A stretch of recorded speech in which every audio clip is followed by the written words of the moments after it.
We head on over to the upper chamber where Senate President Pro Tempore and Blue Ribbon Chair Ping Lacson revealed an invitation to join a military junta. And for details, we have Mobile Journal, Arles de los Santos. Arles, okay, ano ang sinabi ni Senator Lacson tungkol dito at paano niya raw tinanggihan ba ito? Paano kinausap yung mga nag-alok? At wala ba siyang balak isumbong kung sino daw yung mga yon? Lord at Denise, alam nyo, sinagot agad ni Senator Ping Lacson yung mga alegasyon patungkol nga sa mga sinasabi niya na imbitasyon para sa civil-military junta. Ayon sa kanya ay natanggap niya yung mga mensahe pero dinedma niya ito.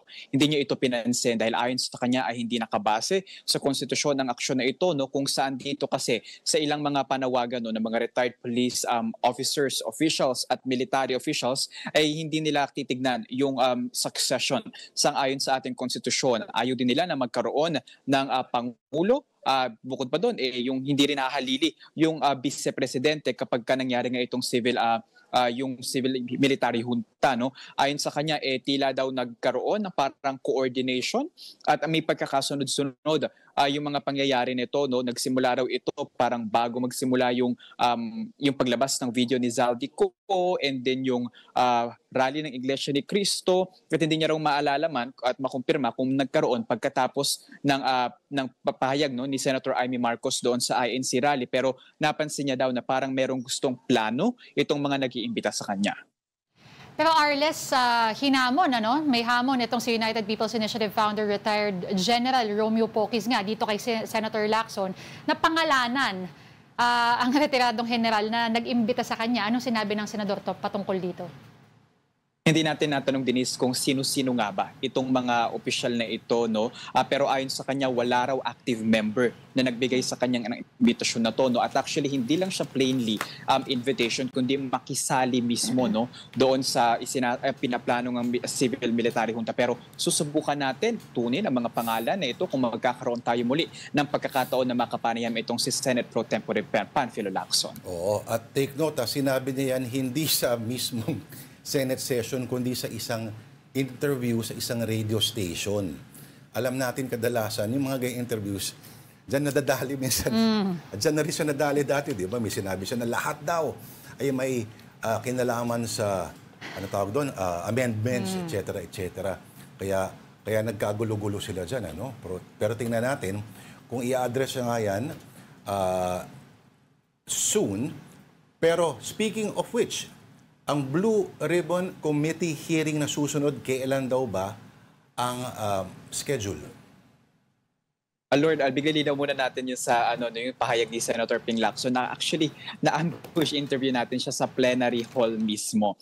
So ayun, parehas naman ng mga impormasyon na kanyang ibinigay, pero nanindigan siya doon sa imbitasyon nga na kanyang natanggap. Then tinanong na rin natin syempre kung kailan nga ba ang susunod na pagdinig ng Senate Blue Ribbon Committee, pero ayon sa kanya nakadepende pa raw ito. Sa ngayon nagpapatuloy daw ang kanilang pagsuri sa iba pang mga witnesses na maaring parang fillers ng kanilang isinasagawa na partial result ng itong investigasyon na kanilang ginagawa. At kabukod pa dyan, nauna kasi na sinabi nito ni Senator Erwin Tulfo kanina na kakailanganin daw ata na tapusin na yung kanilang isinasagawang pagdinig sa Senate Blue Ribbon Committee and then ICI na raw yung magpapatuloy nito. Pero ayon nga kay Senator Ping Lacson, nakadepende pa yan.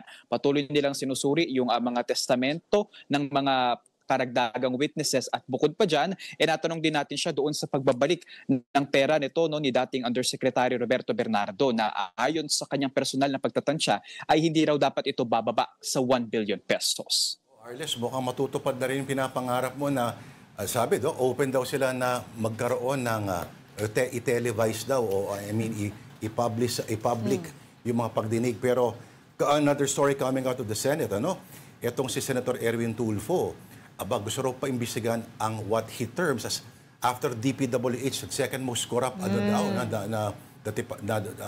sangay sa gobyerno, ang Bureau of Internal Revenue. Sunod raw na dapat i-target ng Blue Ribbon Committee sa hearing dahil sa anong klaseng letter ba ito, Arles? At ano ibig sabihin ng letter of something na yon? Lord, ayan ay ayon doon no, sa Senate resolution na kanyang inihain, which is Senate Resolution number 180, kung saan kailangan daw silipin o nire-recommenda niya no, na silipin ng Senate Blue Ribbon Committee itong nangyayari na mga anomalya sa BIR. Ayan ay partikular doon sa pag-abuso ng ilang empleyado ng komisyon na ginagamit umano ang Letter of Authority o LOA para mangikil, manuhol at mangharas sa mga maliliit at malaking mga negosyante. Itong LOA kasi Lord, ito yung papeles no, na nagbibigay kapangyarihan sa BIR na silipin yung tax records or yung parang passbook ng mga negosyante. No? So may mga pagkakataon daw na may mga discounted naman ng mga tax pero parang iniipit yung ilang mga papeles nang sa gayon magkakaroon ng pagkakataon itong mga to na mangikil. So ayon sa kanya hindi lamang opisina niya ang nakatatanggap ng ganitong mga reports, no, nakatanggap na din ang opisina ni Senator JV Ejercito at Senator Raffy Tulfo at medyo magkakaparehas daw ito no, yung pangyayari na yung LOA nagiging form nga ng corruption and hindi lang daw dito sa Luzon ito concentrated kundi sa iba pang mga bahagi ng bansa. Grabe. Abangan natin yan kung saan pupunta iyang pagdinig o investigasyon na yan kung sisimulan. Pero nagpapasalamat kami sa report mo, ang ating mobile journal sa Senado, si Arles de los Santos, reporting live from the Senate. Thank you, Arles.